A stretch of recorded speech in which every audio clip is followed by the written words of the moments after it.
السلام علیکم viewers, welcome to my YouTube channel سب کچھ چلتا ہے۔ تو آج جو میں آپ کو کہانی سنانے لگا ہوں وہ بادشاہ اور ایک تندور والے کے درمیان ایک کہانی ہے۔ بہت ہی دلچسپ کہانی ہے، تو چلتے ہیں کہانی کی طرف۔ ایک دفعہ کا ذکر ہے کہ ایک شہر میں بہت ہی رحم دل بادشاہ کی حکومت تھی۔ بادشاہ سلامت نے اپنی رعایا سے بہت پیار کرتا تھا اور وہ رعایا کو کسی قسم کی تکلیف نہیں دیکھ سکتا تھا۔ اس کی رعایا بھی اس سے بہت خوش تھی اور سب اس سے بہت پیار کرتے تھے۔ بادشاہ سلامت کو رعایا میں سے کسی نے نہیں دیکھا تھا۔ ایک دن بادشاہ سلامت نے فیصلہ کیا کہ وہ اپنے بازار کا دورہ کرے گا۔ ایک دن وہ بھیس بدل کر بازار میں چلا گیا۔ وہ نہایت ہی غریبانہ لباس میں تھا، مانو جیسے کوئی بھکاری ہو۔ بازار میں پہنچا تو اسے پیاس محسوس ہوئی، تو وہ ایک شربت والی دکان پر رک گیا۔ اس نے دکاندار سے کہا کہ بھائی مجھے کچھ پینے کو دے دو، مجھے بہت پیاس لگی ہوئی ہے، میں نے کافی وقت سے پانی نہیں پیا۔ تو دکاندار نے کہا کہ دے تو دوں گا، لیکن یہ بتاؤ کہ کیا تمہارے پاس پیسے ہیں؟ تو بادشاہ سلامت نے کہا کہ پیسے نہیں ہیں، جب ہوں گے تو میں تمہیں دے دوں گا۔ دکاندار نے اسے شربت دے دیا اور کہا کہ بھائی کوئی بات نہیں، تم ایسے ہی پی لو، میرا اللہ مجھے اس کا اجر دے گا۔ بادشاہ سلامت آگے بڑھا اور جیسے ہی وہ ایک تندور کے پاس سے گزرا تو اسے روٹی کی خوشبو آئی اور اسے بھوک محسوس ہوئی۔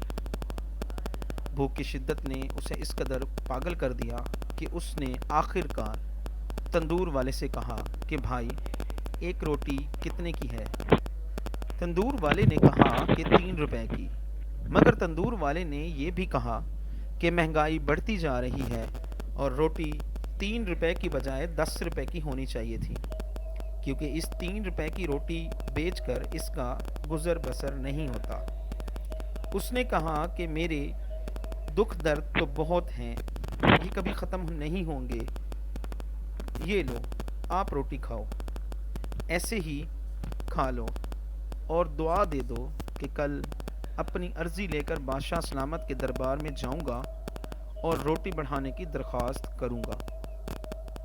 اس بھکاری کے لباس میں چھپے بادشاہ نے کہا کہ تم ضرور جاؤ، سنا ہے کہ تمہارا بادشاہ نرم دل ہے، ضرور کوئی حل نکالے گا۔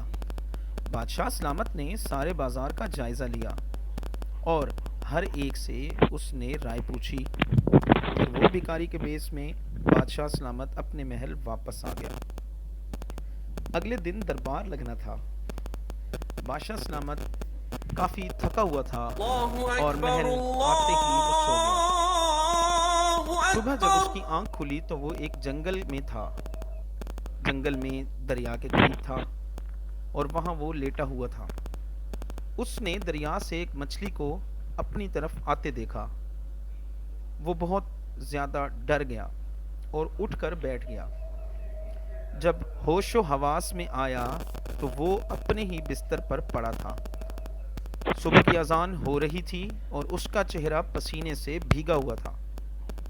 اس نے اٹھ کر وضو کیا اور اپنے رب کریم کے ہاں سربہ سجود ہو گیا۔ نماز فجر ادا کرنے کے بعد اس نے قرآن پاک کی تلاوت کی اور اپنے رب سے اپنے لیے اور اپنے آباء و اجداد کے لیے بخشش کی دعا مانگی۔ کچھ وقت گزر گیا اور وہ دربار میں چلا گیا۔ وہاں سنوائی کا عمل شروع ہو گیا۔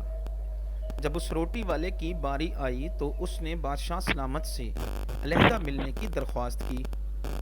تندور والے نے بادشاہ سلامت کو دیکھا تو ششدر رہ گیا کہ یہ تو وہی بھکاری ہے جس نے اسے روٹی دی تھی۔ بادشاہ سلامت نے اس سے علیحدہ ملنے کی درخواست کو قبول کر لیا۔